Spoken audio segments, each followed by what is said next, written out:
ಎಲ್ಲರಿಗೂ ನಮಸ್ಕಾರ. ನಾನು ಶ್ರೀಮತಿ ಸುರೇಖಾ ಮುಳುಗುಂದ್ ಧಾರವಾಡದಿಂದ, ಹಾಗೂ ನಮ್ಮ ಚಾನಲ್ ಅಂದರೆ ಮುಳುಗುಂದ್ ಮಾಧುರ್ಯಕ್ಕೂ ಕೂಡ ನಿಮ್ಮನ್ನು ಸ್ವಾಗತವನ್ನು ಬಯಸ್ತೀನಿ. ನಾವು 3S ಗ್ರೂಪ್ ಅಂದರೆ ಶ್ರೀ ಶಂಕರ ಸ್ತವಕೃಪಾ ಎಂಬ ಫ್ರೀ ಆನ್ಲೈನ್ ಕ್ಲಾಸಸ್ನ ನಡೆಸ್ತಾ ಬಂದೀವಿ. ಇದರಲ್ಲಿ ಶ್ರೀ ಶಂಕರ ಭಗವತ್ಪಾದರ ಕೃತಿಗಳನ್ನು ಕಲಿಕಾ ಪದ್ಧತಿಯಲ್ಲಿ ಹೇಳಿಕೊಡಲಾಗ್ತದೆ.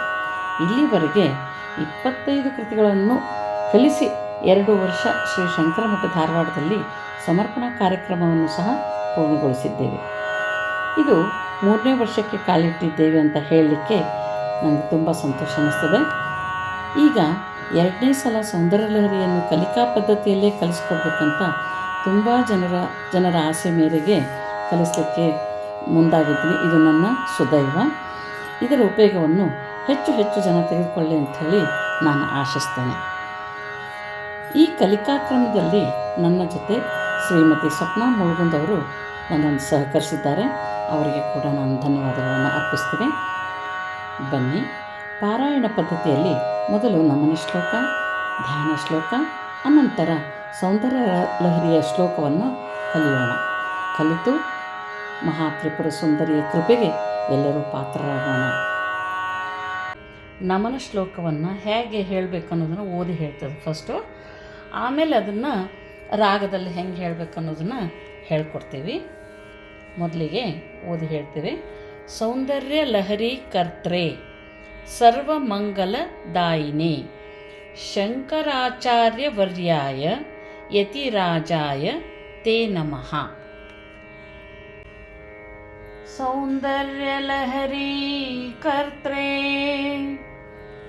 सौंदर्य लहरी कर्त्रे सौंदर्य लहरी कर्त्रे सर्वमंगलदायिने सर्वमंगलदायिने सर्वमंगलदायिने सौंदर्य लहरी कर्त्रे सर्वमंगलदायिने सौंदर्य लहरी कर्त्रे सर्वमंगलदायिने सौंदर्य लहरी कर्त्रे सर्वमंगलदायिने शंकराचार्यवर्याय शंकराचार्यवर्याय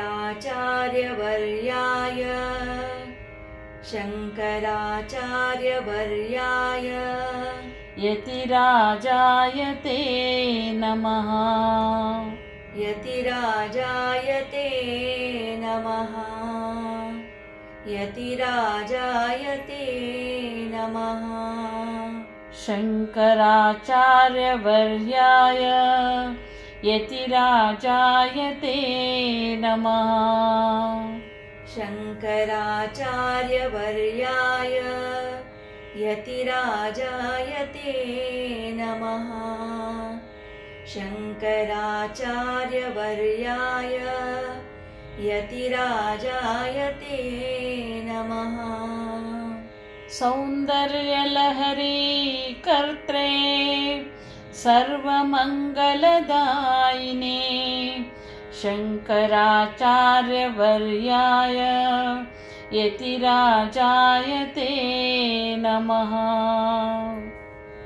सौंदर्य लहरी कर्त्रे सर्वमंगलदायिने शंकराचार्यवर्याय यतिराजाय ते नमः. सौंदर्य लहरी कर्त्रे सर्वमंगलदायिने शंकराचार्यवर्याय यतिराजाय ते नमः. ಸೌಂದರ್ಯ ಲಹರಿಯ ಧ್ಯಾನ ಶ್ಲೋಕವನ್ನು ಹೇಗೆ ಹೇಳಬೇಕು ಅಂತ ಅನ್ನೋದಕ್ಕಿಂತ ಮುಂಚೆ ಮೊದಲು ಸಾಹಿತ್ಯವನ್ನು ನೋಡೋಣ. ಲೌಹಿತ್ಯ ನಿರ್ಜಿತ ಜಪಾಕುಸುಮ ಅನುರಾಗಾಂ, ಅದನ್ನು ಪೂರ್ತಿ ಕೂಡಿಸಿ ಹೇಳಿದಾಗ ಜಪಾ ಕುಸುಮಾನುರಾಗಾಂ ಅಂತ ಆಗ್ತದೆ. ಪಾಶಾಂಕುಶೌ ಧನುರಿಷು ನಪಿ ಧಾರಯಂತೀಂ ತಾಮ್ರೇಕ್ಷಣಾಂ ಅರುಣಮಾಲ್ಯ ವಿಶೇಷಭೂಷಾಂ ತಾಂಬೂಲಪೂರಿತಮುಖೀಂ ತ್ರಿಪುರಾಂ ನಮಾಮಿ. ನಂತರ ಇದನ್ನು ರಾಗದಲ್ಲಿ ಹೆಂಗೆ ಹೇಳಬೇಕು ಅನ್ನೋದನ್ನು ಹೇಳಿಕೊಡ್ಲಾಗ್ತದೆ. ಲೌಹಿತ್ಯ ನಿರ್ಜಿತ ಜಪಾ ಕುಸುಮಾನುರಾಗಾಂ ಲೌಹಿತ್ಯ ನಿರ್ಜಿತ ಜಪಾ ಕುಸುಮಾನುರಾಗಾಂ ಲೌಹಿತ್ಯ ನಿರ್ಜಿತ ಜಪಾ ಕುಸುಮಾನುರಾಗಾಂ ಪಾಶಾಂಕುಶೋ ಧನುರಿಷು ನಪಿ ಧಾರಯಂತೀಂ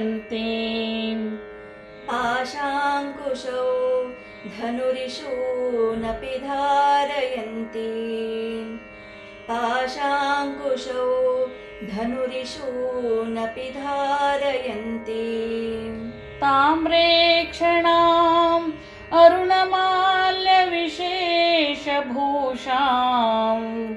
ತಾಮ್ರೇಕ್ಷಣಾಂ ಅರುಣಮಾಲ್ಯ ವಿಶೇಷಭೂಷಾಂ ತಾಮ್ರೇಕ್ಷಣಾಂ ಅರುಣಮಾಲ್ಯ ವಿಶೇಷಭೂಷಾಂ ತಾಂಬೂಲಪೂರಿತಮುಖೀಂ ತ್ರಿಪುರಾಂ ನಮಾಮಿ ತಾಂಬೂಲಪೂರಿತಮುಖೀಂ ತ್ರಿಪುರಾಂ ನಮಾಮಿ ತಾಂಬೂಲಪೂರಿತಮುಖೀಂ ತ್ರಿಪುರಾಂ ನಮಾಮಿ. ಲೌಹಿತ್ಯ ನಿರ್ಜಿತ ಜಪಾ ಕುಸುಮಾನುರಾಗಾಂ ಪಾಶಾಂಕುಶೌ ಧನುರಿಷು ನಪಿ ಧಾರಯಂತೀಂ ಲೌಹಿತ್ಯ ನಿರ್ಜಿತ ಜಪಾ ಕುಸುಮಾನುರಾಗಾಂ ಪಾಶಾಂಕುಶೋ ಧನುರಿಷು ನಪಿ ಧಾರಯಂತೀಂ ಲೌಹಿತ್ಯ ನಿರ್ಜಿತ ಜಪಾ ಕುಸುಮಾನುರಾಗಾಂ ಪಾಶಾಂಕುಶೋ ಧನುರಿಷು ನಪಿ ಧಾರಯಂತೀಂ ತಾಮ್ರೇಕ್ಷಣಾಂ ಅರುಣಮಾಲ್ಯ ವಿಶೇಷಭೂಷಾಂ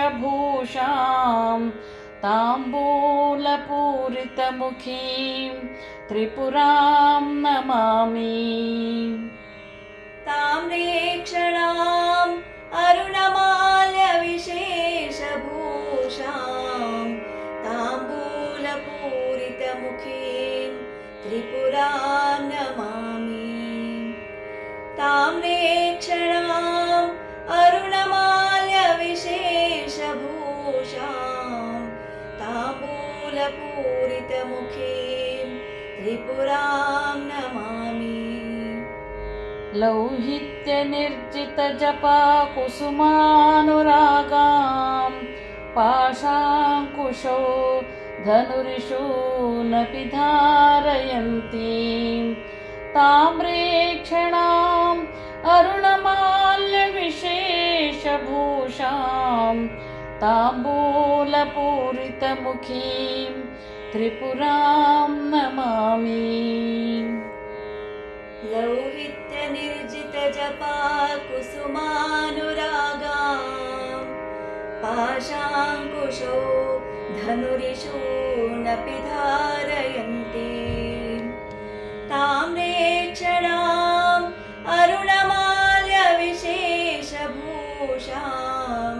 ತಾಂಬೂಲಪೂರಿತಮುಖೀಂ ತ್ರಿಪುರಾಂ ನಮಾಮಿ. ಲೌಹಿತ್ಯ ನಿರ್ಜಿತ ಜಪಾ ಕುಸುಮಾನುರಾಗಾಂ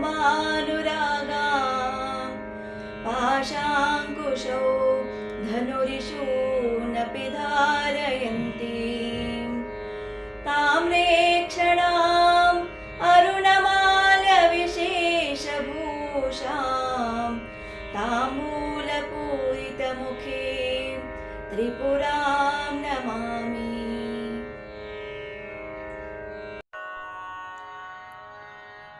ಬನ್ನಿ, ಸೌಂದರ್ಯಲಹರಿಯ ಈ ಶ್ಲೋಕವನ್ನು ಕಲಿಯೋಕ್ಕಿಂತ ಮುಂಚೆ ಶ್ಲೋಕದ ಸಾಹಿತ್ಯವನ್ನು ಓದಿ ಹೇಳಿದ ನಂತರ ಶ್ಲೋಕವನ್ನು ರಾಗದಾಗಿ ಹೇಗೆ ಹೇಳಬೇಕು ಅನ್ನೋದನ್ನು ಕಲಿಯೋಣಂತ.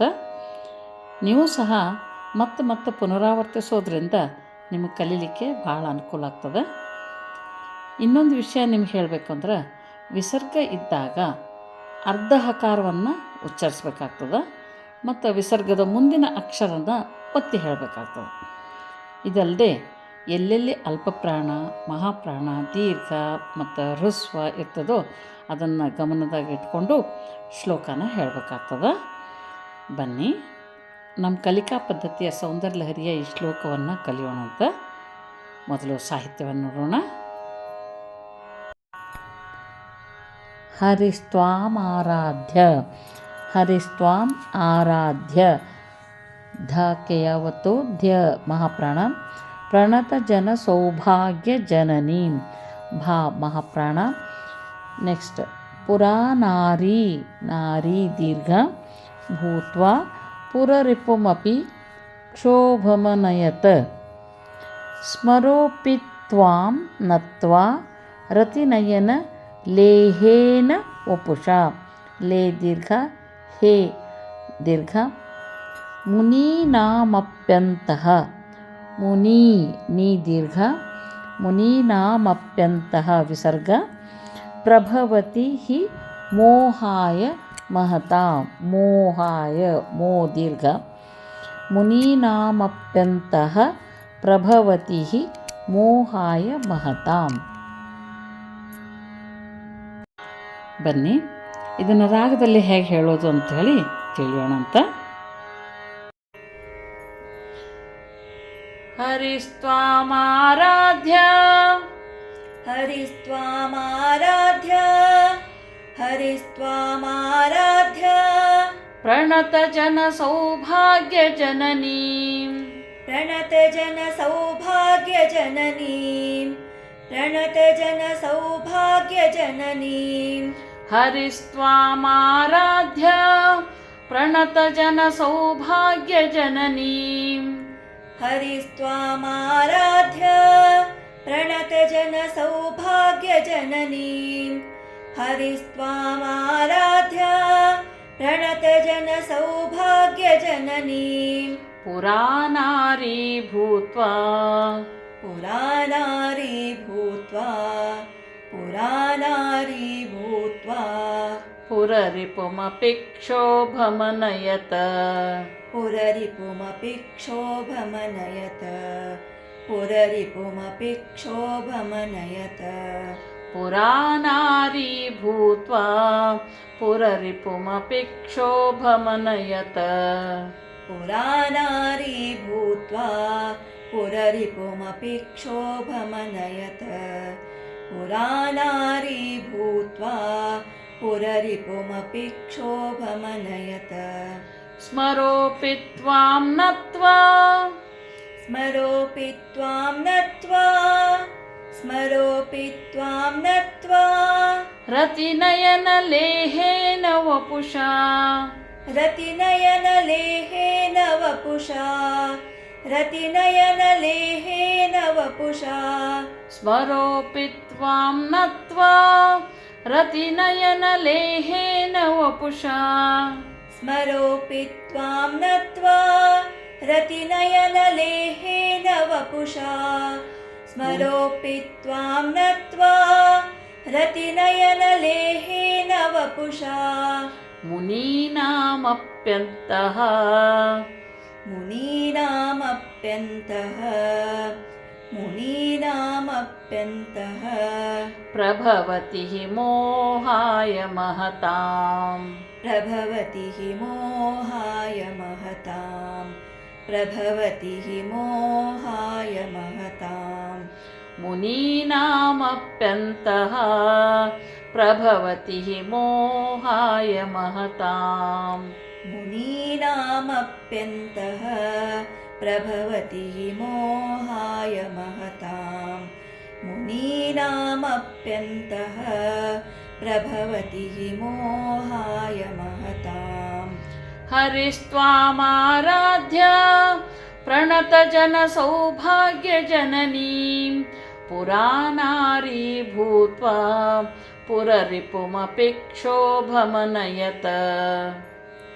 ಹರಿಸ್ತ್ವಾಮಾರಾಧ್ಯ प्रणतजनसौभाग्यजननीं पुरानारी भूत्वा पुररिपुमपि क्षोभमनयत हरिस्त्वामाराध्य प्रणतजनसौभाग्यजननीं पुरानारी भूत्वा पुररिपुमपि क्षोभमनयत स्मरोऽपि त्वां नत्वा रतिनयनलेहेन वपुषा मुनीनामप्यन्तः प्रभवति हि मोहाय महताम् स्मरोऽपि त्वां नत्वा रतिनयनलेहेन वपुषा मुनीनामप्यन्तः प्रभवति हि मोहाय महताम् स्मरोऽपि त्वां नत्वा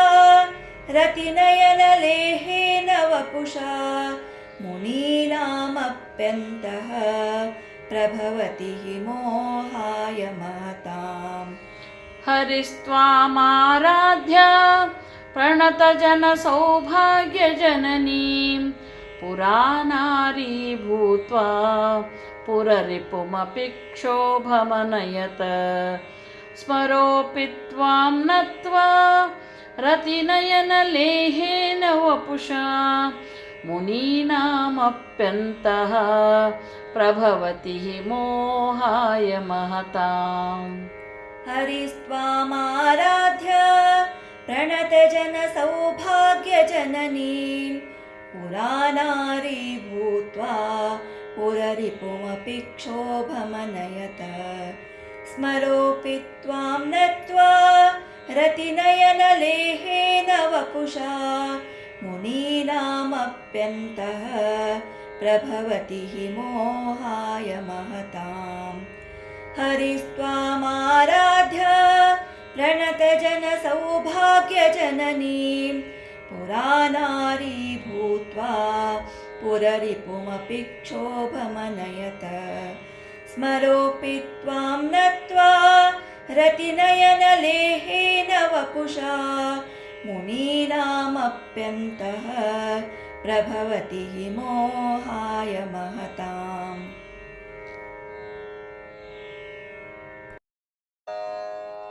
ನಿಮಗೆ ನಮ್ಮ ಕಲಿಕಾ ಪದ್ಧತಿ ಇಷ್ಟವಾದಲ್ಲಿ ಸಬ್ಸ್ಕ್ರೈಬ್ ಆಗಿರಿ, ಲೈಕ್ ಮಾಡಿರಿ, ಶೇರ್ ಮಾಡಿರಿ, ಬೆಲ್ ಐಕಾನ್ ಒತ್ತಿ ಮತ್ತು ಯೂಟ್ಯೂಬ್ನಲ್ಲಿ ಕಮೆಂಟ್ ಮಾಡೋದನ್ನು ಮರಿಬೇಡ್ರಿ.